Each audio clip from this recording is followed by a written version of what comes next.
También vamos a hablar con Oscar Doval, asesor financiero, consultor financiero en este caso. Bueno, pudiéramos extendernos, Oscar, muchas gracias por venir, en cualquier cantidad de consideraciones sobre lo que ha sido el recorrido, por ejemplo, de este año 2023.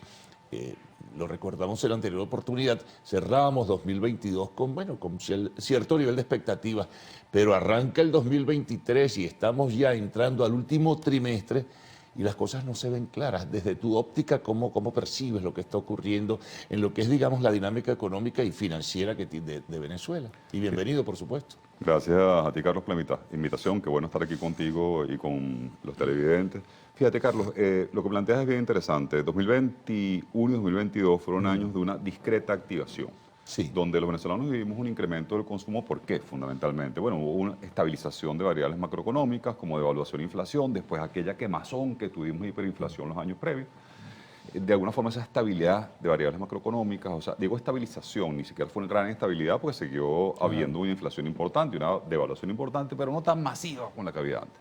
Eso puso las reglas del juego ciertamente pues más claras para los comerciantes, para los empresarios, sumado a un hecho bien importante, que en el gobierno hubo un claro viraje hacia la apertura económica y de alguna manera se permitió la dolarización informal del país, cosa que fue, por cierto, lo que permitió la estabilización de las variables que acabo de decir. Lo que faltó, eso de alguna manera pues permitió, también una cosa importante, por cierto, que se me olvidaba, que fue la dolarización de algunos salarios, digamos Sí. que no tanto los que están en el sector público, pero sí la gente que ha salido en el sector privado, y eso permitió ciertamente un tanto incremento en el consumo de la gente. Y eso nos dio pues la ilusión, la percepción Es lo que se llamó la burbuja en su momento, ¿no? de que de alguna forma las cosas estaban mejorando desde el punto de vista económico y ciertamente, para ser honestos, en el sector terciario del país, el sector comercial, hubo cierta mejora, cierta activación, un crecimiento más modesto en el 2021 de un 6% del Producto Interno Bruto, se estima un 12% en 2022. ¿Qué fue lo que pasó?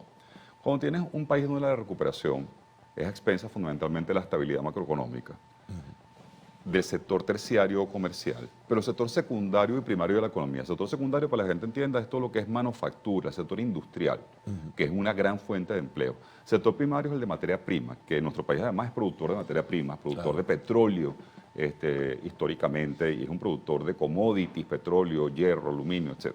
Si tú no tienes una activación clara... Claro, y una actividad agrícola en su momento también muy importante. Y también una actividad agrícola. Si tú no tienes una activación clara de esos sectores, que es el sector primario, como tú dices, sector agrícola, sector hidrocarburos, sector siderúrgico, sector secundario que es el sector industrial. Obviamente, los empleos no aumentan de forma significativa, tampoco los ingresos aumentan de forma significativa. Aumentos de ingresos de la gente, me refiero, sueldo, salario. Y eso hace que la gente no tenga capacidad de consumo y llega entonces un límite donde esa activación a expensas del sector comercial, que fue lo que vimos, pues llega a su techo. ¿Qué fue lo que nos pasó? Nosotros llegamos a un techo, de alguna forma, de esa pequeña recuperación y estabilización macroeconómica que vivió el país. Ahora, vamos a ubicarnos, eso lo hemos conversado también, ¿no? Pero vamos a ubicarnos un poco para recordar, hacer retrospectiva.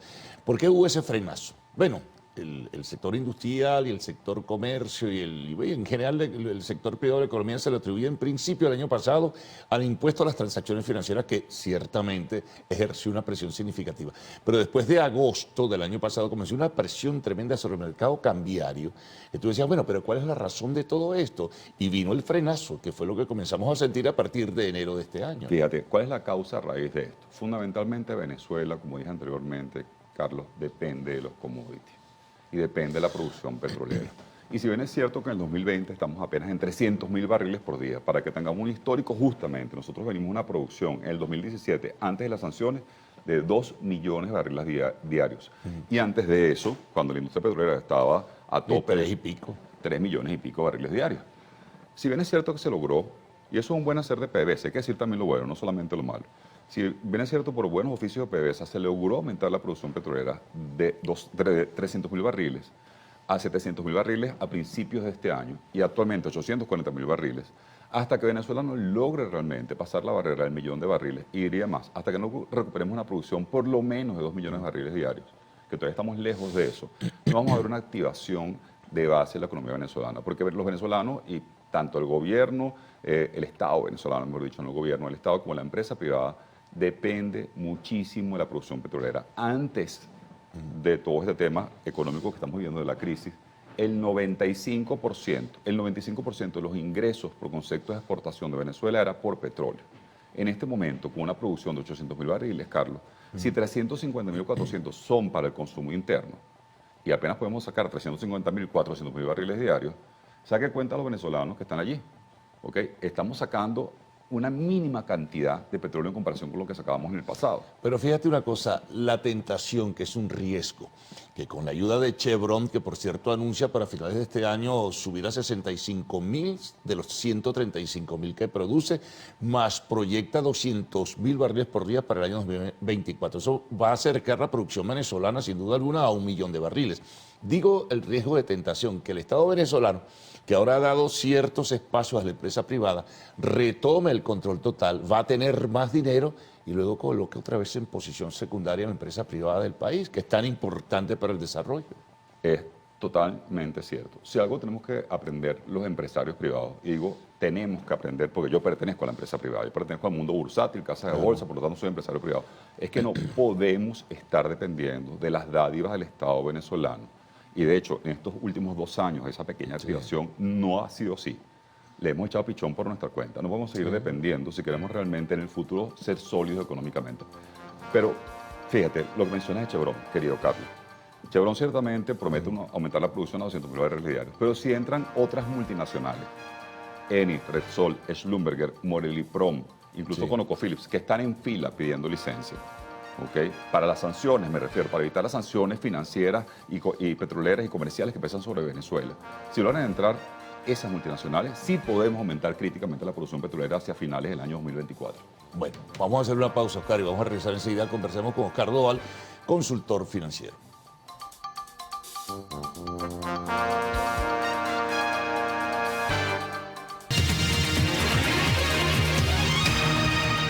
Bien, continuamos. Oscar Doval sigue compartiendo con nosotros. Bueno, así es un panorama bastante general de lo que pudiera pasar, de lo que ha ocurrido en alguna forma. Ahora, lo cierto es, Oscar, que estamos sobre el último trimestre, lo que podrá ver si acaso será un cierto repunte que suele ser tradicional en el sector comercio y servicios, pero del resto, fíjate lo que ocurrió. Primer semestre, actividad industrial, encuesta de coyuntura de Conindustria, una caída del 7.6%.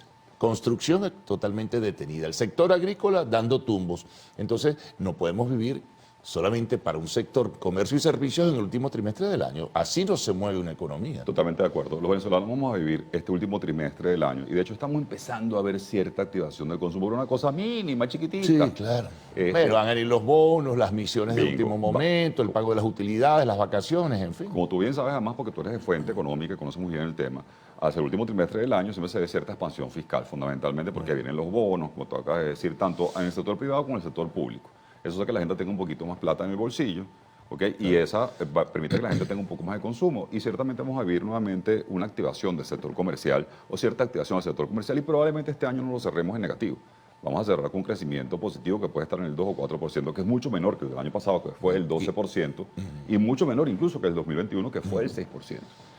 Año que viene, año 2024, aparte de ser un año electoral, yo sí espero, si te soy sincero, Carlos, de que con el advenimiento de las licencias para evitar las sanciones, vamos a decirlo así, para las petroleras internacionales, las menciono nuevamente, Eni, Repsol, ConocoPhillips, Morelli-Prom, Schlumberger, cualquiera de ellas que pueda entrar a Venezuela y que permitan entrar a Venezuela, el Departamento de Estado americano, que es el que da las licencias contra las sanciones, puede ser que llevemos a producción petrolera más alta y eso empiece a permear hacia la venezolanidad completa, ciudadanos a pie, y podamos ver cierta activación quizás un poco más estructural a expensas del sector primario, que es el productor de materia prima. Y esperemos que, como tú dices, no caigamos en la tentación, ni el gobierno ni los empresarios privados, de depender de esos ingresos que son exclusivamente dados por los commodities, por la materia prima, y empecemos a generar transformación de esa materia prima, ¿okay? En productos terminados o semiterminados, que es justamente la producción industrial. Ahora, para que el sector privado tenga mayor espacio, al margen de que hay un Estado que tiene el control institucional, que tiene el poder de las decisiones en sus manos, pero para darle oportunidad tú tienes también que desmontar una serie de cosas, ¿no?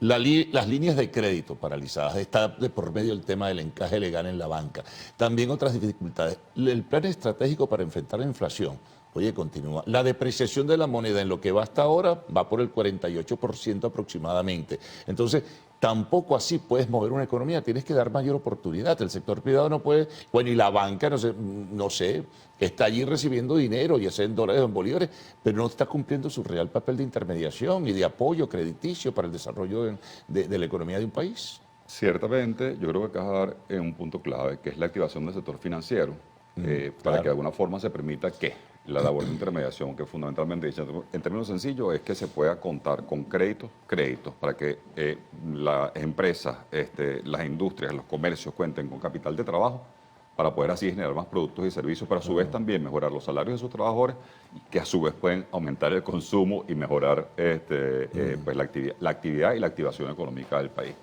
Es un largo, es un recorrido. Es un recorrido largo que nos toca al sector privado y también al gobierno venezolano, ¿por qué no decirlo? Espero que haya detrás un plan estructurado, como tú acabas de decir, ¿ok? Porque la activación, Venezuela tiene una bendición que ha sido también una desgracia histórica. Sí, lo que pasa, y perdón, un paréntesis, tú no puedes pasar toda la vida inyectando cada semana recursos al mercado, a las mesas de dinero de la banca pública y privada, para tratar de detener, ¿verdad?, la escapada, el sprint que puede tener el dólar versus el bolívar. No, no puedes vivir así, tienes que buscar un equilibrio, y eso forma parte de corregir una serie de indicadores para mejorar la economía nacional. Fíjate, yo en lo personal no estoy de acuerdo con la dolarización absoluta del país, pero sí estoy de No, acuerdo pero con... pueden ir de la mano las dos monedas. Pues sí, puedes trabajar con un país multimoneda. Y hay buenos ejemplos en la región. Por ejemplo, República Dominicana. No te estoy hablando de Panamá, que está dolarizado, no te estoy hablando del Sí. Ecuador, que está dolarizado, y destruyeron el sector secundario y la economía por eso. Pero yo estoy hablando de Dominicana, donde coexiste... El Salvador El también, Salvador, creo. donde coexiste el dólar y el bolívar. El dólar y la moneda local, el peso Sí, en este el caso, peso. sin ningún tipo de problema. Y en esos países que son multimoneda, dólar, bolívar, yuan, cualquier moneda que queramos meter junto con el bolívar, que te dan cierta estabilización y seguridad en términos de precios, de colocación de precios y reposición, los empresarios se sienten mucho más cómodos para poder traer su patrimonio e invertir, porque saben que no van a invertir a pérdida, Claro. porque tienen las reglas del juego nuevamente puestas sobre la mesa de manera muy clara. Si tú sabes que tu producto cuesta hoy $10 y mañana $10 y pasado mañana $10, tú tienes las reglas claras para poder traer tu platica, la que tienes colocada afuera, te digo los empresarios básicamente, Sí. no estoy hablando de la gente de a pie, la platica que tienes colocada afuera, la que tienes colocada otras cosas que te dan más seguridad, y colocarla en Venezuela y rentabilizarla de una forma adecuada. Yo creo que tener un país multimoneda, incluso desde el punto de vista bancario, que te permita hacer liquidación de créditos en bolívares, en yuanes, en dólares, en cualquier nominación que tú quieras, te da de alguna manera la seguridad de que puedes incluso liberar encaje bancario sin por ello producir ni inflación ni devaluación, que es el temor razonable que tiene el gobierno y se sueltan muchos bolívares a la calle. Sí, pero hay una especie de desconfianza siempre hacia el sector privado, hacia el sector financiero, por ejemplo, una desconfianza hacia la banca, en fin, oye, pero así no puedes actuar. O sea, si tú tienes las reglas del juego, si tienes el control institucional, dale oportunidad a ese sector privado. Y además yo creo que el sector privado, en este momento estamos jugando de alguna forma algo que es clarísimo, que es a la recuperación económica de Venezuela, mi querido Carlos. Aquel sector privado que fue identificado como un sector golpista, politizado, polarizado, totalmente opositor al gobierno, etcétera, yo creo que eso se diluyó. En este momento estamos todos trabajando por el crecimiento de Venezuela. Si el gobierno tiene esa vocación también de que crezca Venezuela y no nos hermanamos sector privado y sector público, vamos a estar fregados en la recuperación económica del país. El sector privado en todas partes del mundo es un vehículo para la activación económica de los países, Claro. ¿ok? Y para la actividad económica de los países. Y los gobiernos son reguladores del sector privado, que es lo que debe pasar naturalmente. A nosotros nos pasó una cosa terrible, que es que también en el pasado histórico los empresarios nos volvimos políticos, ¿ok? Y los políticos se volvieron empresarios. El gobierno venezolano se volvió empresario y los empresarios nos volvimos políticos. Yo creo que eso se acabó. Todos estamos apostando por una Venezuela mejor. Bueno, vamos a ver si ocurre, vamos a ver si todo se vislumbra, Oscar, mucho mejor. Bueno, hacia el cierre del año más o menos hay unos cálculos que seguramente se va a mover la economía, pero luego el año próximo cuando arranque, bueno, ya veremos, ya volveremos a hablar nuevamente. Gracias, Oscar, por haber estado con nosotros. Gracias a ti, Carlos. Qué amable. Nos vamos a la pausa. Al regreso, arte y espectáculos en la Actual.